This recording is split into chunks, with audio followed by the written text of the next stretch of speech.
In a forgotten corner of Appalachia, a stranger came knocking, sick, desperate, begging for salvation, and denied.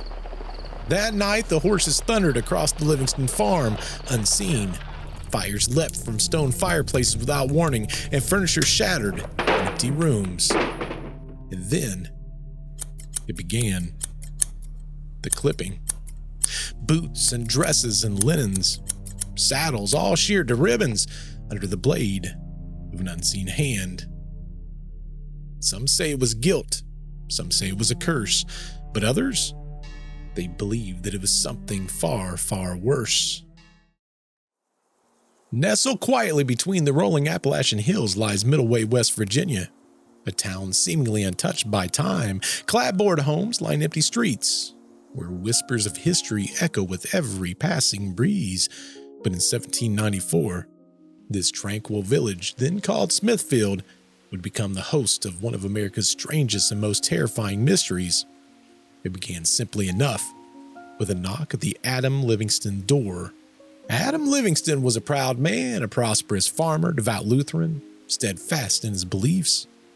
But kindness led him to open his home to a stranger, a dying traveler whose last request would alter the course of the Livingston family forever. In the days that followed, the stranger begged Adam for a Catholic priest, begging for salvation, but Adam refused, certain of his convictions, unaware his decision had just sealed his family's fate. The stranger died having not confessed his sins, unblessed, and buried in unconsecrated ground. And in the days that followed, the Livingston household became host to an invisible, relentless terror, one known simply as the Wizard Clip.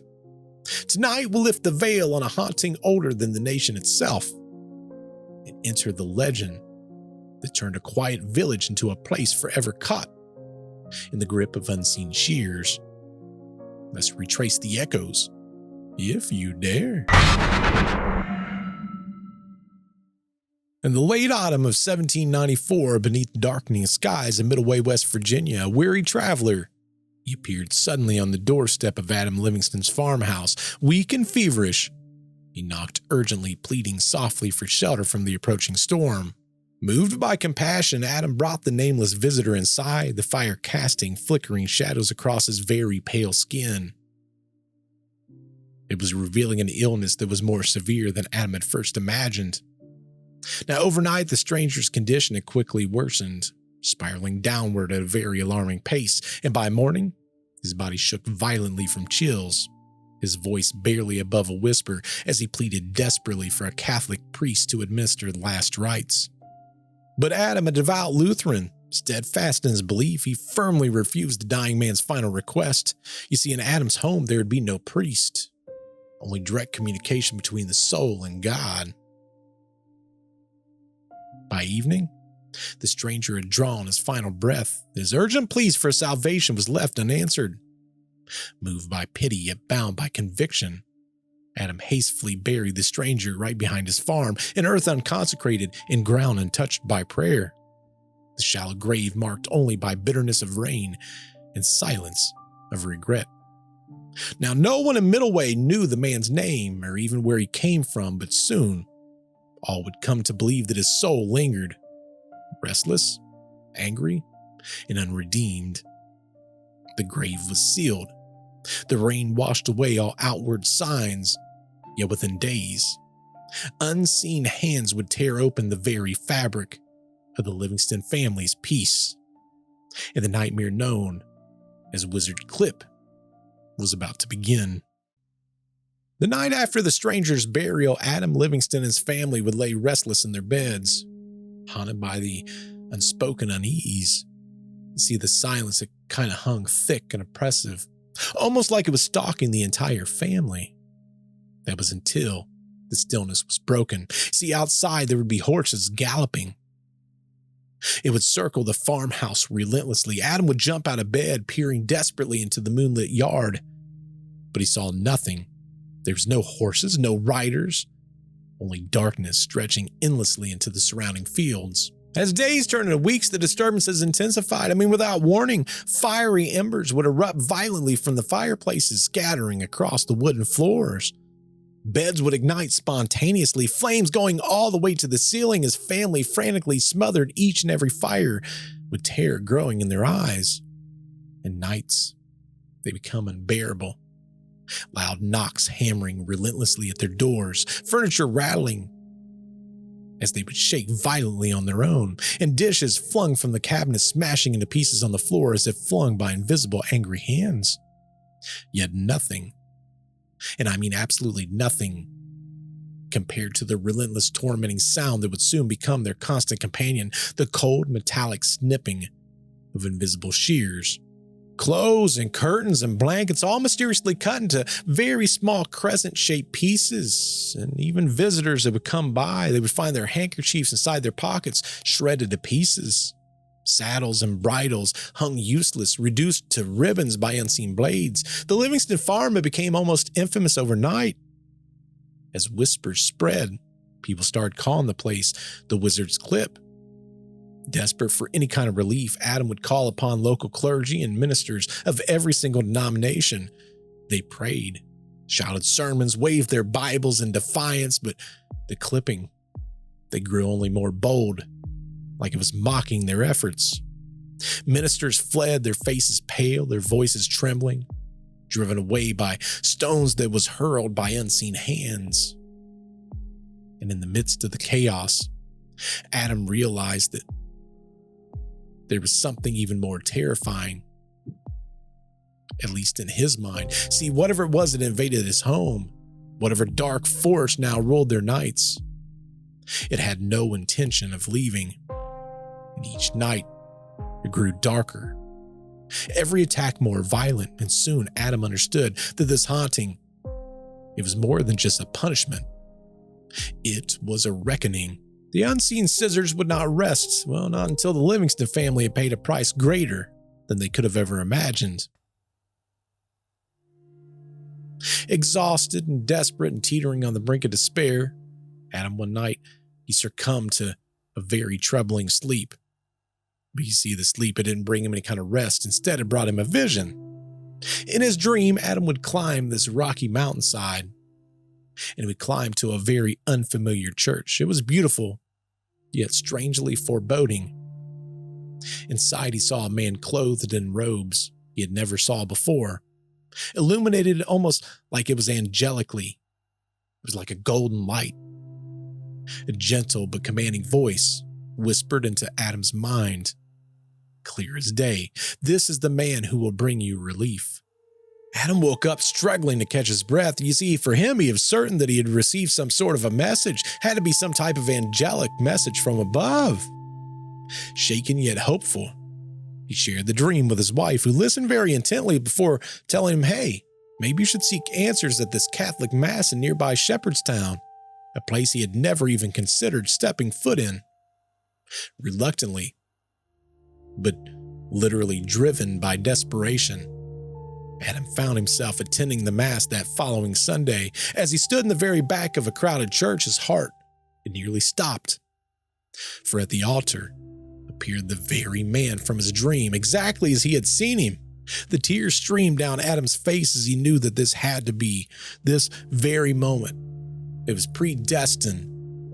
He would walk up to the priest just after the service, urgently sharing the nightmare of the reality, begging him to come swiftly and to bring an end to the unseen horror that had overtaken his home.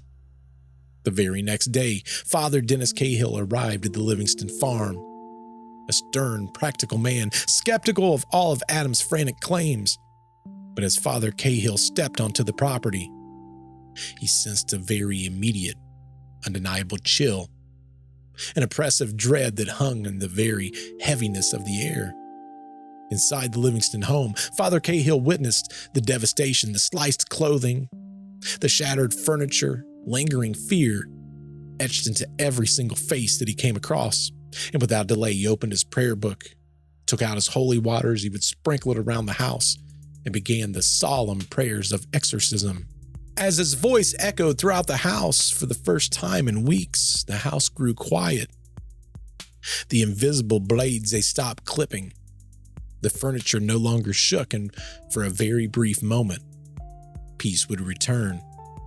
Now Adam, who was overcome with gratitude, he believed that the nightmare had ended, but Father Cahill, he lingered at the doorway, warning quietly that whatever this malevolent presence could have been, whatever had infested their home, it might merely just be hiding, waiting patiently. And indeed, Father Cahill's warning, it proved to be true. For soon, the Livingston family would learn that some hauntings, they're not so easy to just banish. They linger, hiding in shadows, waiting, watching, and ready to return. And the wizard clip, it was far from being finished.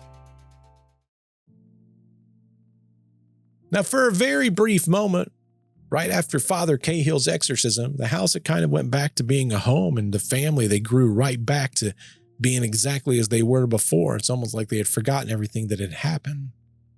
But see, here's the thing about peace. Peace is very fragile, and soon the fragile calm is shattered once more. It was late one night. Adam was completely asleep, but he was awoken to something that he had never seen before. He was startled by this very extraordinary glow that was filling his entire room. It was soft. It was almost like it was shimmering. It was unlike anything that he'd ever seen before in his life. Again, you got to remember, this is the 1700s. And from the corner of the room, there was this voice. It was gentle yet powerful, but it was very clear in the silence of the room. The voice spoke of faith and redemption, patiently instructing the family in Catholic doctrine, revealing spiritual truths that was unknown by Adam and his family. It pleaded urgency for prayers, relentless repeatedly, warning them of tormented souls trapped in purgatory, desperate for deliverance. Now, each night became a solemn ritual. We're talking about 3, 4, even 5 times the unseen presence would wake up the family, compelling them into hours of prayer. And one terrifying night, the invisible spirit, it would leave physical proof of its suffering. A burning handprint seared vividly into cloth right before their very eyes. Yet, even more astounding events would await. Shortly after all of this, on a bitterly cold day, a very strange young man would appear silently at their door. He was barefoot, dressed humbly, with an expression of otherworldly serenity. He stayed with the Livingston family for 3 days, gently teaching them, patiently answering all of their questions. When offered shoes, he accepted, but would mysteriously respond, "Where I am from, shoes are not needed, for it is neither hot nor cold there." When his teachings was complete, the mysterious visitor, he stepped quietly outside, crossing into an open field, where he would vanish into thin air, leaving no trace of his footprints, even in the freshly fallen snow. From that day on, Adam believed deeply that an angel had walked amongst all of them. Yet even his divine intervention, it brought very little comfort, for as the angel departed, the voice that haunted the home returned once more, stronger and stranger than before. Now more demanding. The voice would chastise them sternly, warning of vanity and pride and sin. It would scream at all their worldly comforts, violently shattering mirrors and destroying all their favorite possessions, and furiously challenging every single earthly desire. Even guests would feel its wrath. Once, when a Protestant minister, he sought shelter during a storm, unseen footsteps paced angrily through the night. Adam would soon learn from the voice out into the open that the minister's presence had angered the spirit, offending the sacred space that was its. Now slowly, Adam began to realize that whatever force had invaded their lives, whatever angel or demon or spirit or specter, it had taken root deeper than they had ever imagined. And there was no escaping the invisible Shears, stalking patiently in the darkness, waiting to cut away every last shred of peace from the Livingston family. Now, years of torment and spiritual revelation reshaped the Livingston family almost entirely. Adam, who was once proud, prosperous, absolutely certain of his faith, he was now humbled and forever changed. In January of 1802, driven by gratitude or perhaps desperation, Adam transferred a very large portion of his farmland, it was known as Priest Field, to the Catholic Church. Now, in the deed, he expressed his hopes that this gift would ensure prayers and blessings that would continue long after his own passing, finally bringing some type of peace to this troubled land. But you see, peace, it was not destined for Adam. Even after the transfer to land, whispers would continue. Voices in the darkness, strange happenings echoing through the halls, subtle reminders that whatever had touched the Livingston home, it would never truly depart. Eventually, Adam, who was worn down by the weight of the relentless supernatural events, he would abandon his place that he once called home. In 1809, he left Middleway, hoping for a brand new start in Pennsylvania, far away from the shadows and the clipping sounds that had haunted his dreams. Yet even in these new surroundings, he wouldn't find peace. Adam lived out his final days marked by quiet reflection and silent regret, forever pondering the fate of that night when he denied a dying man's final request. Adam passed away in 1820, far from Priest Field, his grave unknown, unmarked, left only unanswered questions whispering from one generation to the next. Today, Priest Field, it still stands, a pastoral retreat and a quiet refuge. But even now, strange phenomena still continues, a subtle echo of an invisible force, unwilling or perhaps unable to leave. Visitors, they describe an unseen presence, mischievous and very unsettling. Documents will just vanish, only to mysteriously reappear days later. Cameras? They'll unexplainably shatter right in the visitor's very hands. Footsteps echo softly in empty rooms, always heard, but never seen. Some believe that the land itself is a place of spiritual warfare, forever caught in a battle between unseen worlds, and as visitors come and go, one question lingers. What really caused Wizard Clip? Was it guilt? Was it grief? Was it a curse cast by a desperate man denied salvation, or perhaps something far older and more mysterious? The truth, it's buried beneath centuries of legend, and it is elusive. But one thing is for sure.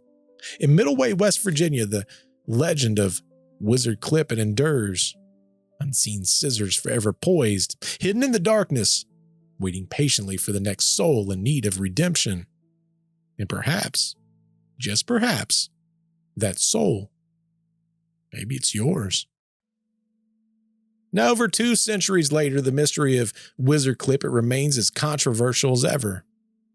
There's skeptics and there's believers that continue to debate fiercely, each one offering what I believe is a pretty compelling argument to either explain or try to dismiss the haunting of Middleway. Now, skeptics, the main thing they're going to argue right away is they believe that a lot of this was just mere mass hysteria, a psychological contagion spread rapidly between all the villagers and all their vast superstitions.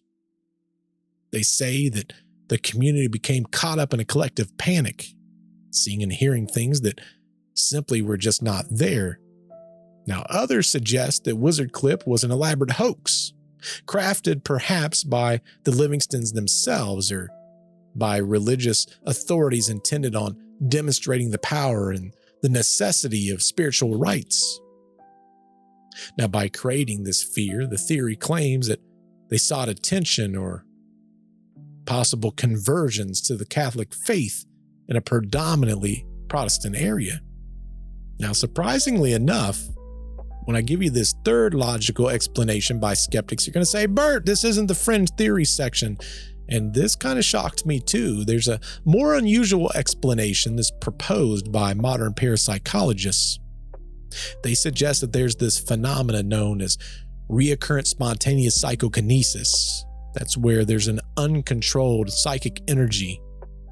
This in this case, projected by someone within the Livingston household themselves, and that probably comes on from stress or grief or guilt, causing physical disturbances without any kind of conscious awareness. Now, this actually came up in a story that I did with Nick over on Deceptive Reality, the other podcast that I co-host, and it was on a episode that we did on Jeff the Mongoose. That was one of the theories that it could have came to be. But I found it very interesting.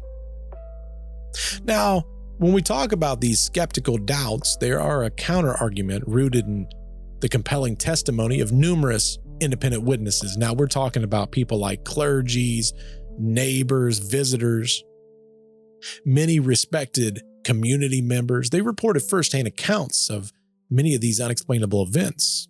I mean, they would see clothes getting sliced before their very eyes. They would hear unseen horse galloping, witnesses stones being thrown by something that wasn't even there. Now, the phenomena went far beyond hallucinations and imaginations. I mean, there was a ton of physical, unexplainable occurrences that was happening right within the Livingston's actual home. Perhaps the most convincing of all these extraordinary stories is when you look at the consistencies of the reports. I mean, we're talking about spanning for decades, crossing generations. People from different backgrounds that's witnessing almost the same exact things, and they're describing nearly identical experiences. To me, that lends credibility far beyond superstitions or deceptions that they could have ever said these people were trying to do. I mean, in the end, the wizard clip remains a mystery. It's always going to be a clash of belief and skepticism. Was it collective madness, an elaborate deception, or did something truly supernatural haunt the Livingston farm? The truth perhaps lies somewhere between, well, somewhere between reason and faith, hidden in the shadows of Middleway, waiting for each of us to decide on our own. Now, as the story of Wizard Clip passed down through different generations, more extraordinary theories have emerged. This is what I was talking about earlier when I was talking about fringe theories. Tales that stretch far beyond conventional belief. There is one chilling theory. That's of the traveler's revenge. Now, you've probably heard this story and other legends where there's a traveler who has a tormented soul. He was denied his sacred rites and trapped between worlds. And in that, he lashes out in all of his fury. Could the relentless spirit of the unnamed visitor be haunting the Livingston family? He was driven by desperation and rage, ensuring his dying wish echoed through every act of supernatural terror. Perhaps. There's another compelling interpretation, which is purgatory intervention. Now, some suggest the haunting was less malevolent and more of a profound act of supernatural mercy. An urgent, even violent, intervention from beyond. Now, this theory proposed that the disturbances were just meant to guide a very stubbornly proud Livingston family towards humility, repentance, and faith, transforming their torment into almost like a spiritual redemption. Definitely an interesting theory.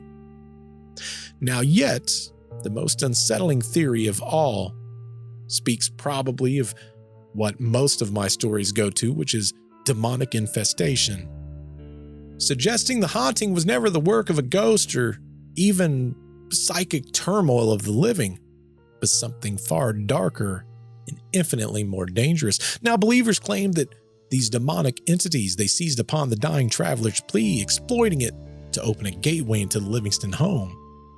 Now, according to this very chilling view, the poltergeist activity, the cutting, the flames, the relentless chaos, it was merely just a facade masking demonic forces intent on destruction, only driven away by sacred rites and powerful exorcisms. Now, each theory, however extraordinary, it offers its own dark truth, or perhaps, in the shadows of Middleway, the true answers they remain forever hidden, beyond the edge of reason. A refusal born of pride, a haunting demanding humility in a town forever marked by the unseen. But if a man's final wish could tear open a hole between the worlds, what else lies waiting just beyond the shadows if we dare deny the dying? If you've ever encountered a spirit seeking something unfinished, share your story in the comments below, and don't forget to subscribe because the next tale, it might just haunt you. Until I see you in the next video or next podcast, goodbye.